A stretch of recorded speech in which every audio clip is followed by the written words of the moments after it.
Valley to me is the best place in the world because it's got everything. It's got all these wonderful industrial archaeology, wonderful buildings. It's a beautiful valley, absolutely unsurpassed. It's for walkers, cyclists. It's now been opened up for every kind of sport, and it's natural and unspoilt, and we need to keep it that way so that people can come and enjoy it.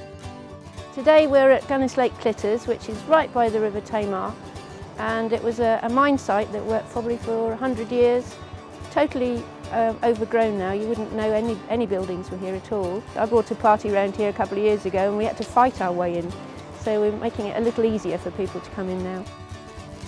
It's an absolute gem of industrial archaeology, and it's just evidence of over 100 years of man's industry and the fantastic wealth of minerals that came out of the ground and the way our ancestors made their living. And if we don't do something about it, it will be lost, because nature will win. It'll all become overgrown and it'll just be lost forever. It'll disappear. I've fished this estuary of the River Tamar for at least 55 years. Coming up here as 12-year-old, it was all cotton nets in them days. Yeah, I've been at this estuary working, catching salmon, netting salmon. I've net hundreds and hundreds of stones of mullet. The eel fishing, I used to love the eel fishing, absolutely love it. Brilliant job it was. When you get a stormy night, cloudy, black, stormy, rainy, miserable flipping night, best time. You fill your traps up with eels.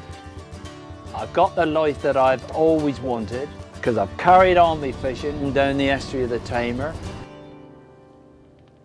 The first railway in the Tamar Valley was the Devon Great Consuls Railway, really, but the second one, which is this line, started on the 7th of May 1872. Originally it was for the minerals. The East Cornwall Mineral Railway was for all the mines, brickworks, quarries. It certainly helped the industry. It developed the flower industry, the fruit and flower industry, which was a big thing in the 20s and 30s, in the late 1940s, throughout the 50s and early 60s. Fruit and flower growing in the Tamar Valley was a big industry.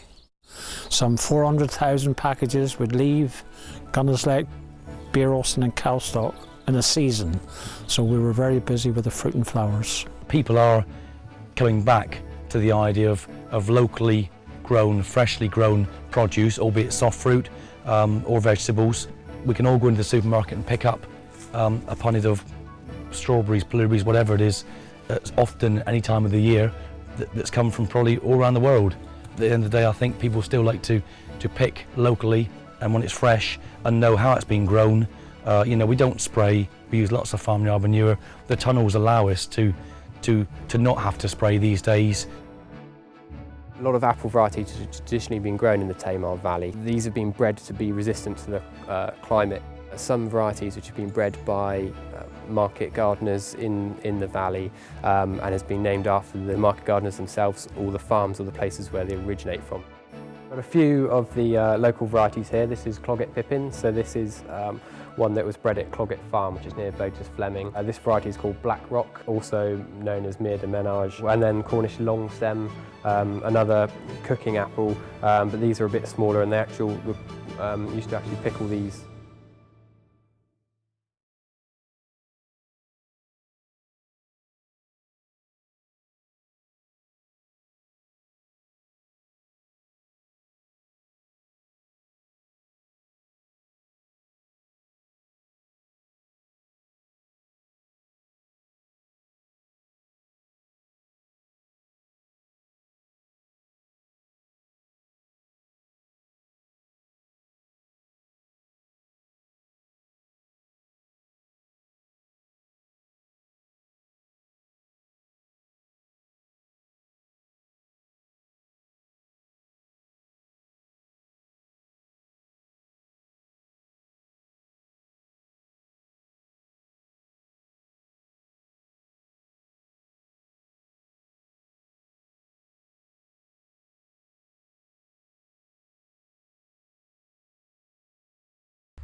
All the tips and The things tips, there. yeah. If we could perhaps...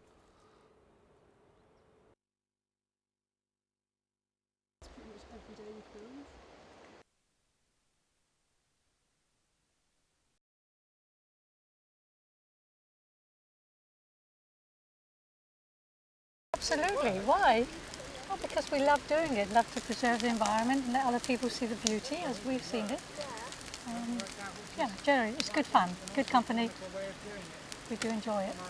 And we're here amongst friends, clearing the vegetation, so as the walkers and the general public can come and admire these beautiful mine buildings. This is Clitter's mine. This is a very old mine for tin and copper, and goes back to the late 1700s, and there were about 3 or 4 phases right through until about 1914. This particular engine house here is a rotative beam engine house for pumping water from the Tamar right up to the dressing floor at Skinner's Shaft on the top by the road, working chiefly around 1850s. And there's masses of mine buildings and dressing floors all the way up the hill to the road. Very interesting area. We love this area, we love the mine, this old historic mine going from sort of late 1700s right up until altogether sort of mid-1914. And it'd be lovely to keep it clear for others to come and walk by and enjoy it, see it in its beauty with the lovely Tamar behind.